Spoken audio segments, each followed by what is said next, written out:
Hi guys, আজ বানাবো অসাধারণ একটা আচার। জলপাইয়ের এই আচারটা দুধে ভাতে খেতে অনেক স্বাদ, অনেক মজা লাগে। তাই আমি এই আচারটা আজ বানাবো। জলপাইগুলি ভালো করে ধুয়ে নিব। ধোয়া হয়ে গেলে আমি জলপাইগুলি কেটে টুকরো করে নিব।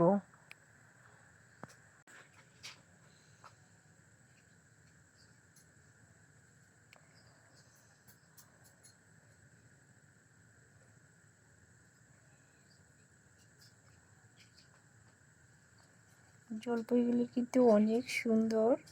আমি জলপাইগুলি কেটে নিলাম। কড়াইয়ে পানি দিয়ে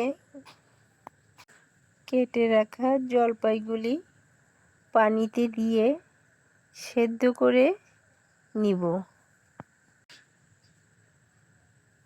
হলুদের গুঁড়ো দিয়ে দিব, লবণ দিয়ে আমি 5 মিনিট জাল দিয়ে সেদ্ধ করে নিব।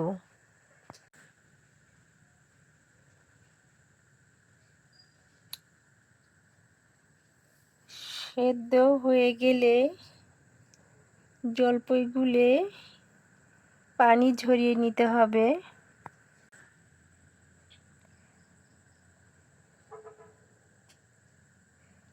পানি ঝরিয়ে কড়াইতে সরিষার তেল দিয়ে দিলাম।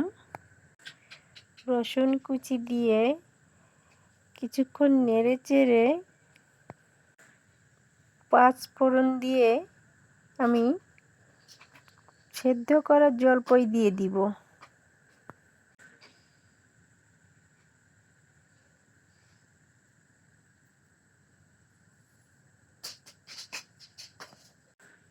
এবারে আমি চিনি দিব।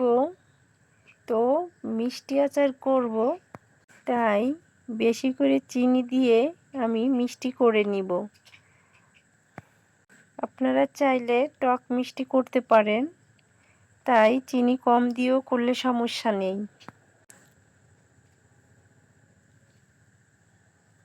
চিনি দিয়ে ভালো করে এখন নাড়ব। তো হালকা লবণ দিয়ে দিলাম।